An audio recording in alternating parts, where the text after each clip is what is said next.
Are you exhausted from cleaning the dog bed time after time after time because your dog's peeing in the crate? Are you frustrated of all the YouTube videos that you've watched and not one of them is giving you an answer? Well, today we're going to talk about 2 ways to 100% stop that submissive peeing. Let's get started.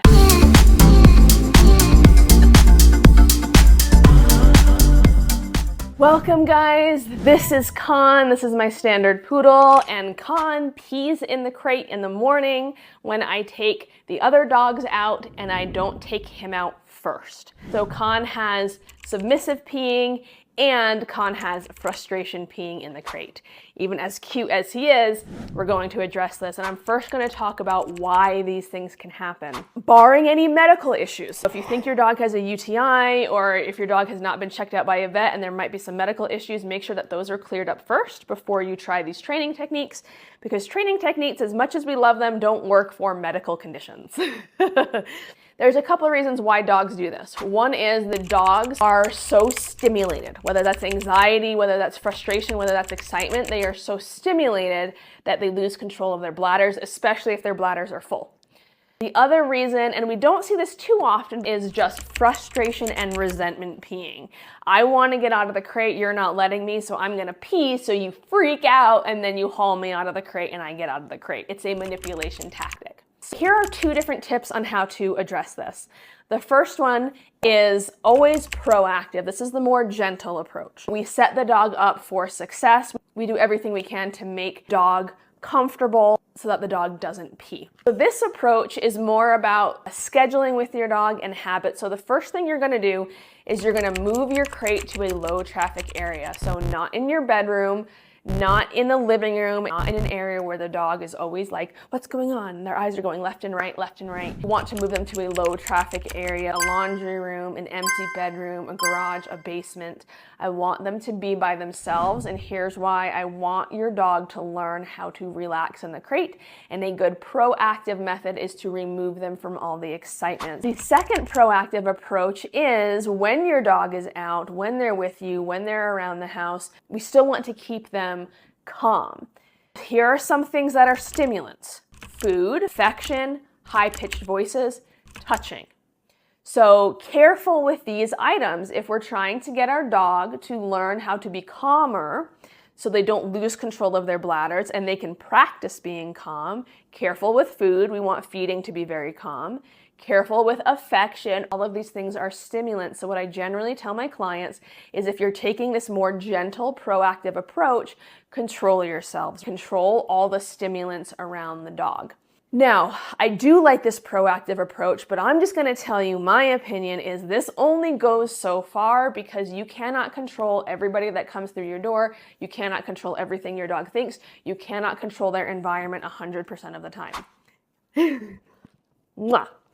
You cannot control their environment 100% of the time. This is just a good, gentle way to get started and set the dog up for success. Another great option for this gentle, proactive approach is how you put the dog in the crate. Very calmly. You can use a leash, you can use a slip lead, you can tell them to go in very calmly, you can tell them to come out very calmly. So how you go in and out of the crate is also a great proactive approach. And then also, if you're coming home, if you're coming into the crate area for the first time, then being calm and waiting until the dog settles before you get them out is a great proactive approach as well. Okay, let's talk about option number 2. Option number 2 is a more balanced approach. So if you prefer not to use positive and negative reinforcement, you can stop the video here, you can stop scrolling. We're going to get into a more balanced approach for submissive peeing and frustration peeing in the crate, and that is just my preferred method of training. For people who have adult dogs that are already trained, and you already have a good idea that this peeing is not a medical issue and the peeing is out of frustration, or you know that your dog has the capability to hold their pee and they're not doing it, these are the people that I'm talking to. Khan here is a dog that is fully potty trained. I know he can hold his pee all night long, and Khan is so attached to me and has separation anxiety that he frustration pees when I don't take him out of the crate fast enough. So this methodology is a balanced approach to get this in hand quickly so we don't have to keep washing their beds, and we adjust our relationship so Con does not call the shots around here. So here is option number 2. I use a remote collar for this scenario, and here's what I do. The night before, I do make sure that my dog has fully gone to the bathroom. He's fully emptied out at night. And then in the morning, specifically for you, it might be when you get home. It might be different times of the day.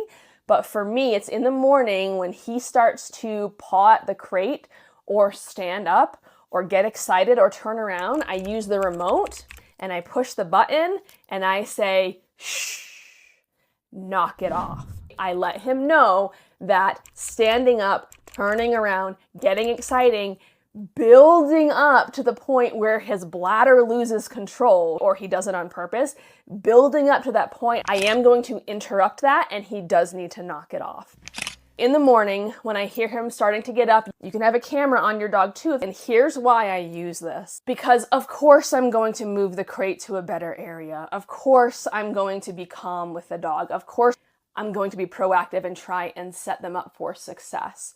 The dogs that I deal with, sometimes that's still not enough, and I don't have 6 weeks to figure this out. So I use the remote, I interrupt their anxiety, and I say, knock it off, lay back down. And so this loading is what I call it. We catch that, we bring them back down, so emptying their bladder is going to be less likely. So option number 2 is remote collar training for submissive peeing. Again, message us, text us, comment, let me know if you're struggling with this, because this can be dog dependent, situation specific, and owner specific as well. So I'd love to offer you some more custom advice.